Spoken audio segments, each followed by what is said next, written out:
नमस्कार। ओम आराधना चैनल में आपका हार्दिक स्वागत है। आइए सुनते हैं भगवान शालिग्राम से तुलसी विवाह की पौराणिक कथा। वीडियो शुरू करें इससे पहले आप सभी से हाथ जोड़कर निवेदन है, प्लीज चैनल को लाइक, शेयर और सब्सक्राइब करें। हिंदू धर्म के अनुसार हर साल कार्तिक शुक्ल पक्ष की एकादशी को तुलसी विवाह मनाया जाता है।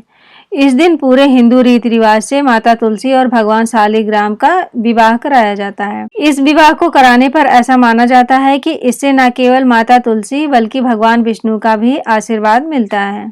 हिंदू धर्म के अनुसार तुलसी विवाह बहुत महत्वपूर्ण है। इस दिन भगवान विष्णु अपनी 4 महीने की निद्रा से जागते हैं, जिसके बाद भगवान विष्णु के शालिग्राम रूप से माता तुलसी का पूरे विधि विधान से विवाह कराया जाता है। हिंदू धर्म को मानने वाले जिन भी लोगों के घर में तुलसी माता का पौधा होता है, वहाँ यह विवाह जरूर कराया जाता है। इसी विवाह के उपरांत से ही भारत में फिर से शुभ काम होने लगते हैं। ऐसा माना जाता है कि जिन लोगों के पास बेटी नहीं होती, वह माता तुलसी का विवाह कराकर और उनका कन्यादान कर पुण्य प्राप्त करते हैं। अब सुनते हैं तुलसी विवाह से जुड़ी पौराणिक कथा। माता तुलसी का असली नाम वृंदा था। उनका जन्म राक्षस कुल में हुआ था, लेकिन वह श्री हरि विष्णु की परम भक्त थी।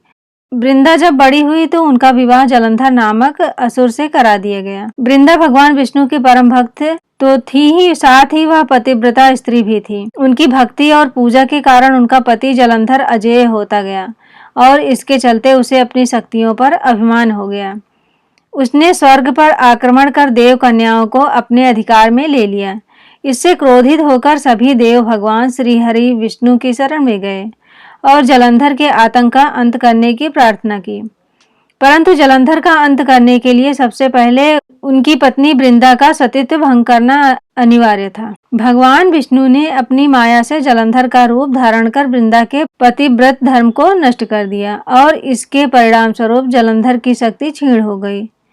वह युद्ध में मारा गया। लेकिन जब वृंदा को श्रीहरि के छल का पता चला तो उन्होंने भगवान विष्णु से कहा, हे नाथ, मैंने आजीवन आपकी आराधना की, आपने मेरे साथ ऐसा कृत्य कैसे किया? इस प्रश्न का कोई उत्तर श्रीहरि नहीं दे पाए और तब वृंदा ने भगवान विष्णु से कहा कि आपने मेरे साथ एक पाषाण की तरह व्यवहार किया।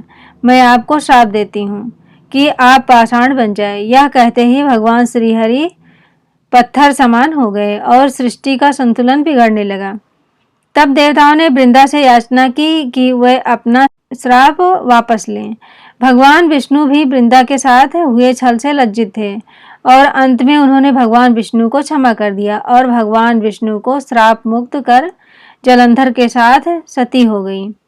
वृंदा की राख से एक पौधा निकला जिसे श्रीहरि विष्णु ने तुलसी का नाम दिया और वरदान दिया कि तुलसी के बिना मैं किसी भी प्रसाद को ग्रहण नहीं करूंगा। मेरे शालिग्राम रूप से तुलसी का विवाह होगा और कालांतर में लोग इस तिथि को तुलसी विवाह करेंगे। उन्हें सुख और सौभाग्य की प्राप्ति होगी। तुलसी विवाह के दिन सूर्योदय से पूर्व ही उठकर नित्य क्रियाओं से निवृत्त होकर स्नान करें और साफ सुथरे वस्त्र धारण करें। इसके बाद तुलसी जी को लाल रंग की चुनरी चढ़ाएं और उन्हें श्रृंगार की सभी वस्तुएं अर्पित करें। यह सब करने के बाद शालिग्राम जी को तुलसी के पौधे में स्थापित करें। इसके बाद पंडित जी के द्वारा तुलसी और शालिग्राम का पूरे रीति रिवाजों से विवाह कराया जाता है। विवाह के समय पुरुष को शालिग्राम और स्त्री को तुलसी जी को हाथ में लेकर 7 फेरे कराने चाहिए और विवाह संपन्न होने के बाद तुलसी जी की आरती भी करनी चाहिए। जय तुलसी माता। अगर आप इस चैनल पर नए हैं तो प्लीज लाइक, शेयर और सब्सक्राइब करें, इससे आने वाले वीडियो आपको मिल जाए। धन्यवाद।